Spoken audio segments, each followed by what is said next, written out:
Live from Fargo and serving you on TV, online, and on the go. This is Valley News Live at 5.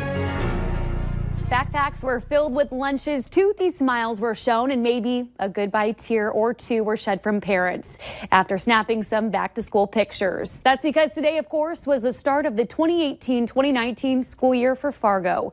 They welcomed 11,445 students, but it wasn't smooth sailing for some drop-offs and pickups today. As we've reported, construction is still going on at Discovery Middle School. Valley News Team's Maddie Jelseth saw for herself the pickup at the middle school was a bit of a headache. Right, Maddie? That's right, Christine. A few parents I spoke to told me the construction at Discovery is what it is, but they hoped it would have been done before school started. Students told me their learning isn't being hindered, but it's taking longer than normal to get dropped off and picked up. But that's not what's worrying one student at Discovery. The biggest thing that I'm worried about is accidentally kids going into the work zone and maybe workers accidentally dropping something and hitting kids, and that's really all I'm worried about. A few parents told me that drop-off and pickup system is running smoothly so far, and they hope it continues to be like that. Christine? All right, thank you, Maddie. The first phase of the Discovery Middle School project expects to be done this fall. Also, if you're trying to reach dispatch in Polk County, you may be out of luck. Two of the Verizon wireless dispatch services at the sheriff's office are down. Around 4 this afternoon, all 911 calls from Verizon phones are going through, but they're being answered by Polk County Dispatch from the office administrative phone lines. So we're told all calls are being answered, so just be ready to relay the location and phone number information to the dispatcher on the call. No word yet when service will be restored, so stick with us. Valley News Live as we get any updates. A vintage military plane crashed today in Minnesota. Emergency crews rushed to the scene in Blaine, which is just north of Minneapolis. Take a look at that video. That plane crashed on the grounds of Anoka County Airport and burst into flames. Officials say 2 people driving by saw that crash. Then they decided to pull over and jumped the airport fence before pulling the 65-year-old pilot away from that burning aircraft. He was airlifted to the Hennepin County Medical Center, where he is listed in critical condition. No word yet on exactly what caused the crash. And we're also keeping an eye on some thunderstorms rolling into the valley this evening. For timing and our current conditions, let's send it over to meteorologist Hutch Johnson. Hutch? Well, certainly cooler today in the 70s and a gray mask of clouds over the southern valley as we head into our evening. Right now, temperatures in the 70s for most. Look at Pierre, 90 there just moments ago. Some showers and thunderstorms cooling off Rapid City. Those are quite strong. Garden variety thunderstorms through the central Dakotas right now, moving in towards Ellendale and Oaks and the Sisseton areas. However, stronger storms just starting to fire in that 90-degree air in central South Dakota, and there is a risk for severe storms in the central Dakotas and southeast North Dakota tonight. Hail and wind the main threat, but flash flooding a possibility too, Christine. Timing shows the system working its way through our area between about 9 p.m. and 1 a.m. and then off into Lakes Country as we go into the wee hours of the morning. So any storms that move into your area, most will be non-severe. A few could be hail producers, though. We'll keep you up to date with the latest and have a look at the weekend ahead here in a minute. Sounds good. Thank you, Hutch. Meanwhile, Hawaii could see its first major hurricane since 1992. Experts say Hurricane Lane could make landfall, and if it doesn't, locals are still bracing for landslides, strong winds, and even having flooding. Valley News Team's Rose Itzkovitz talks with one Hawaii transplant who's native to West Fargo. He's explaining why many visitors are scrambling to either get off of the island or to stay safe through the storm.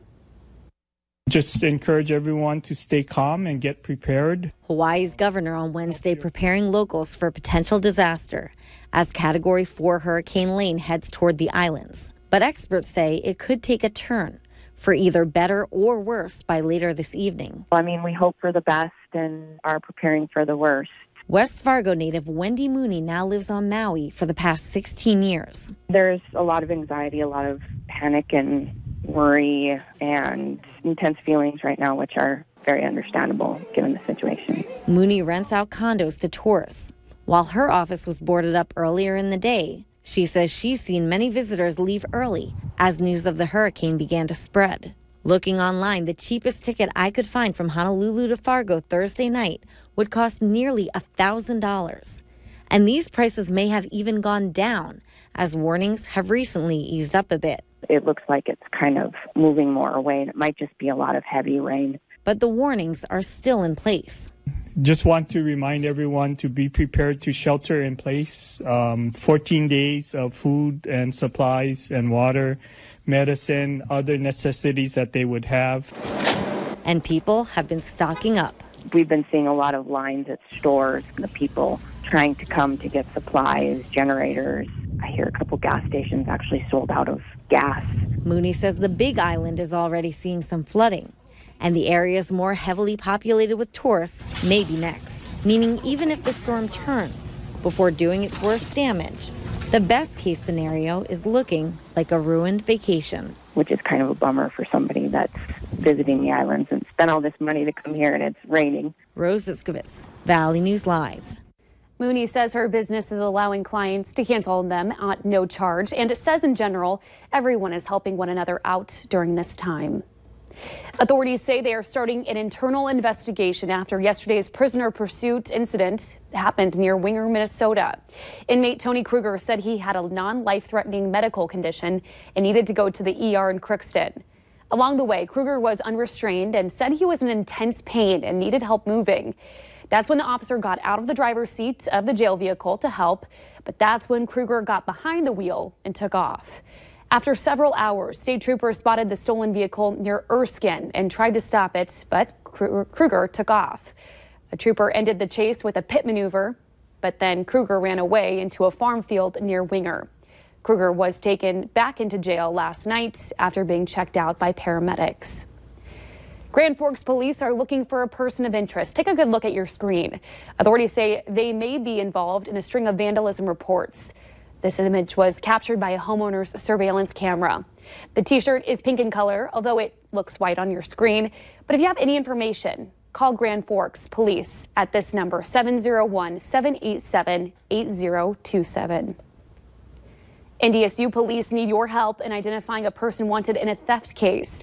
Here's a suspect on your screen. A Valley News Live viewer says her daughter's wallet was recently stolen at NDSU. The woman claims that her debit card was stolen and charges of over $400 were made on the card at Scheels, Ulta, and JCPenney's. If you have any information, call NDSU police at 701-231-8998. Valley News Team's crime and safety reporter Bailey Hurley will bring you the latest on this investigation tonight on Valley News Live at 6. The woman who died in a motorcycle accident in Grand Forks yesterday has now been identified. 39-year-old Renee Lily Hagan of Grand Forks was heading east on Demers Avenue. She was with two other motorcyclists when she lost control of her bike, hit a curb, and then struck a traffic control pole. Responders administered first aid on the scene and later died at All True Hospital. This crash remains under investigation. If you or someone you know witnessed this accident, be sure to contact police. Classes aren't in session just yet, but students, moms, and dads are rolling into Moorhead for the start of the fall semester at MSUM. Today is Movein Day, and it's more of a day of transition for many families, bringing fresh high school graduates to college so they can further their educations. At MSUM, the Dragon Movein crew is making the physical transition from home to school a bit easier, literally, by handling the heavy lifting of suitcases, TVs, and other things that will make those dorm rooms feel more like home. And President Ann Blackhurst continues her tradition, helping new students as well. Total enrollment at the school is about the same as last year, around 5,700.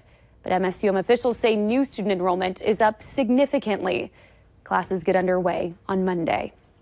Also, more mosquito spraying is scheduled for tonight in Grand Forks and East Grand Forks. Crews will spray from 8 until midnight in East Grand Forks and 8:30 to 11 p.m. in Grand Forks. Mosquito control is still identifying the West Nile virus in birds and mosquitoes. So both cities are urging you to take those extra precautions to avoid being bitten. So far this year in North Dakota, there have been 38 reported cases of people contracting the West Nile virus. Do you love the benefits of